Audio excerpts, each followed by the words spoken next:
Welcome back to the Sam JW channel. Gary Rowett, unbeaten all competitions start to his career as Oxford United manager, has come to an end after a pretty crap 3-1 loss to Exeter City at St James's Park in the FA Cup third round. Look, it's a shame to go to the FA Cup, but to be fair, it means we can 100% focus on the league. Let's get this over quickly, shall we? So yeah, it was crap. Is a long and short of it.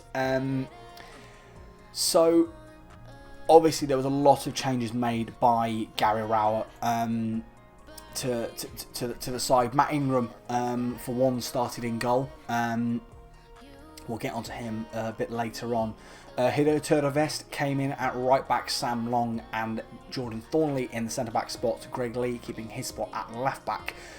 The kind of double six pivot role, sort of, although it was much more like a traditional kind of 4-3-3, I think, was Josh McEachran and Idris El Mazouni.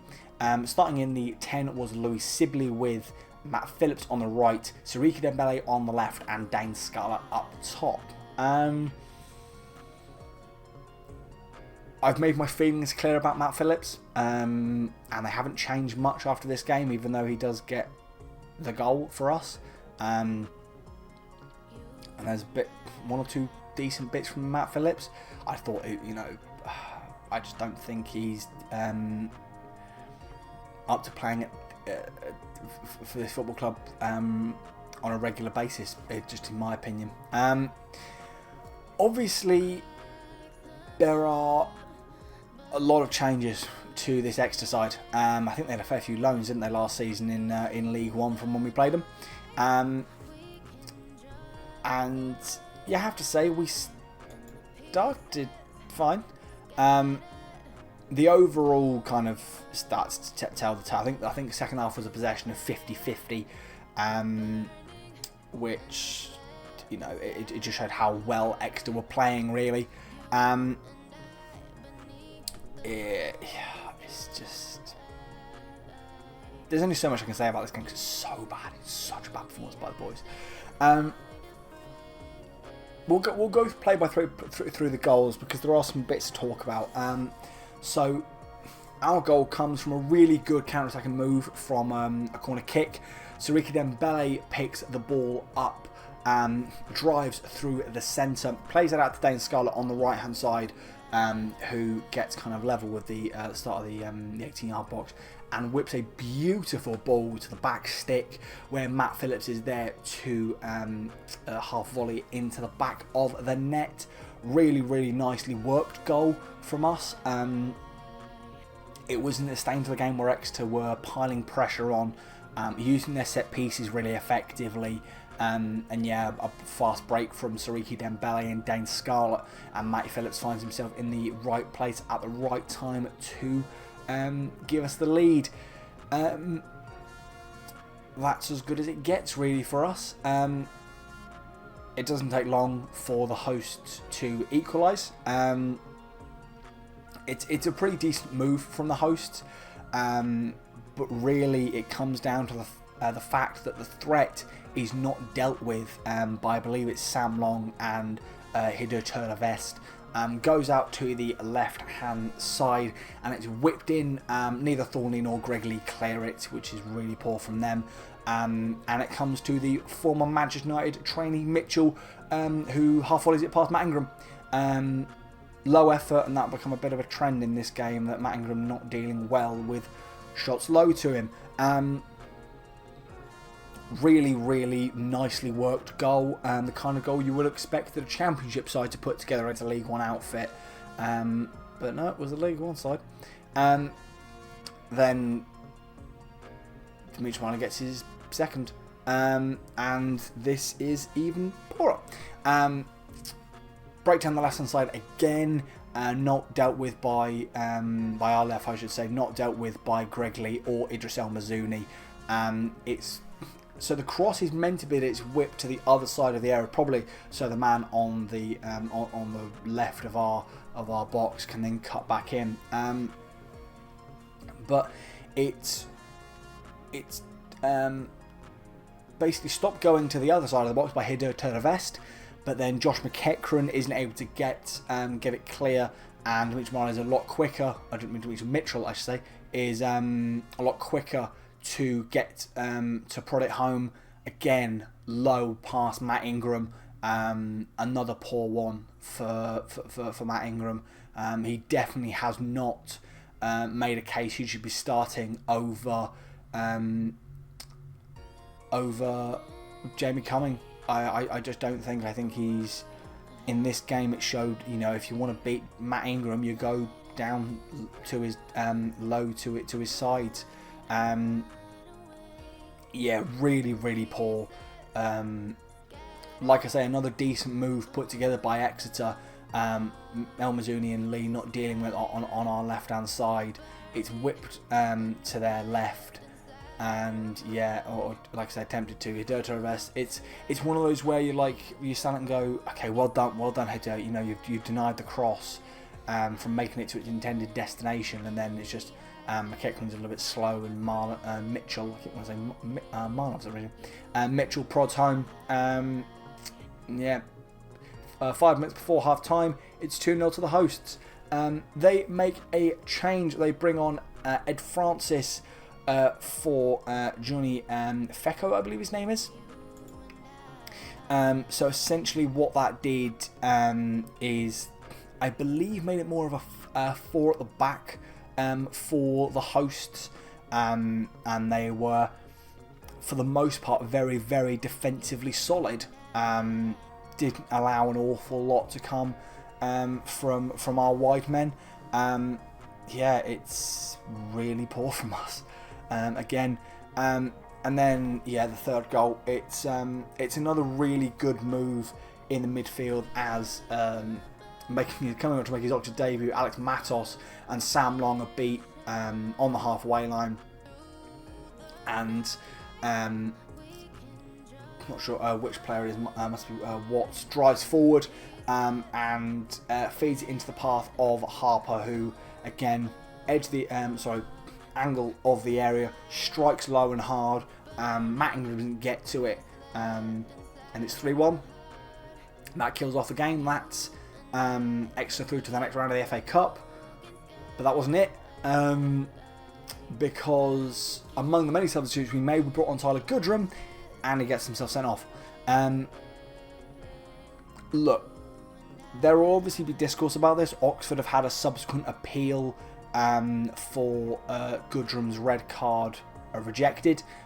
So in the eyes of the football authorities, the referee made the right decision. I think it's very much... So the passage of play is that ball's being worked nicely through the middle for Oxford on trying to get back in this game, and it's fed to Tyler Goodrum. He's got it must be Richards, who is I think a 17-year-old, right on his back, and he's trying to shrug him off.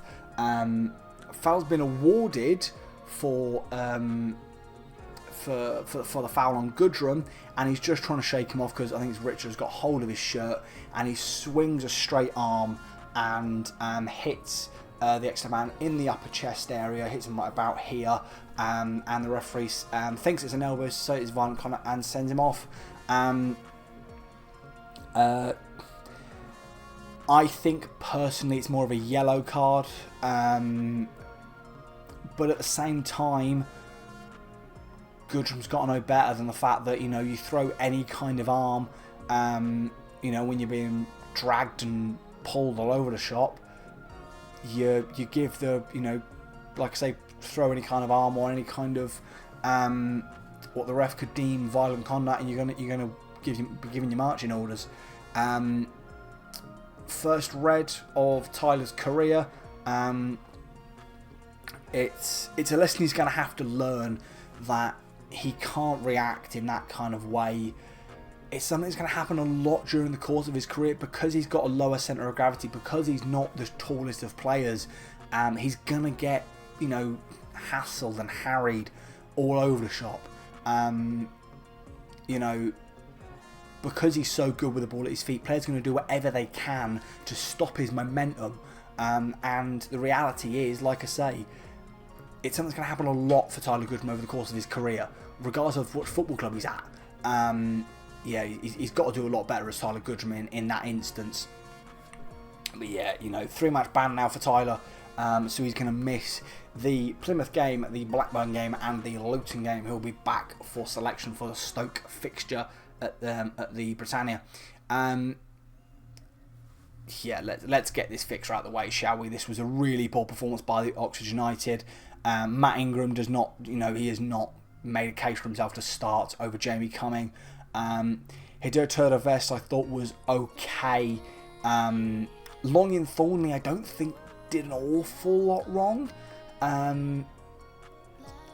Greg Lee struggled at times against the pace that Exeter had out wide. McKechnie and Elmsby, they just couldn't get hold of the ball, and that's a key thing about this game, is that Exeter did so well in controlling the game, in negating any kind of, you know, negating the tempo being dictated by Oxford by two midfielders three midfielders I should say, in Lewis Sibley, Idris Amazuni and Josh McKechnie, who you think are really good with the ball at their feet, are really good with dictating a game. They did really well at Exeter with how high they were pressing, the fact, you know, they didn't give an Oxford player a second to think on the ball. Yeah, and obviously it worked out well for them. Sibley was, for the most part, sometimes invisible, I thought, in that game. Dembele, maybe our brightest attacking outlet of the players that started the game. Matt Phillips obviously gets the goal. Really started to fade in the second half, and I maintain my stance that I don't believe that Matt Phillips should be an option this football club relies on in the wide spaces. And obviously Dane Scarlett gets the assist. Didn't think he was up to it against Exeter, if I'm honest. Dane Scarlett. Full complement of subs. Obviously Goodrum gets sent off. We've already talked about it. It's something he's going to have to learn from, is Tyler. Matt also really gets skinned for the third goal. You know, he got half an hour on his Oxford debut. Hopefully we're going to see a lot better from Alex Matos than what we saw against Exeter.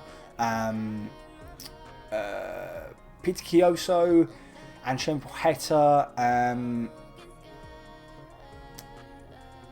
didn't really notice him when they came on, apart from maybe Sheving having one decent run down the wing. That was about it. And then we saw the long-awaited debut of Marcelino Ferdinand coming on in the 90th minute. Did a lot of running, didn't get the ball, but I'm sure the Indonesian fans love that one. Yeah, so overall, really poor performance. Like I say, none of these players have done anything to show Gary Rowett they deserve to be starters. So yeah, let's get to obviously the game against Plymouth on Tuesday night and the game against Blackburn. Nice and sharpish, shall we? Let's leave the FA Cup behind. Like I say, it was good to get some players a run out, but all focus is back on the league. It's about staying in the Championship for another season. Let's get this one out of our minds, shall we? Let me know your thoughts very quickly on the 3-2 on 3-1 loss, I should say, to Exeter in the FA Cup, and I'll see you for the review of the Plymouth game.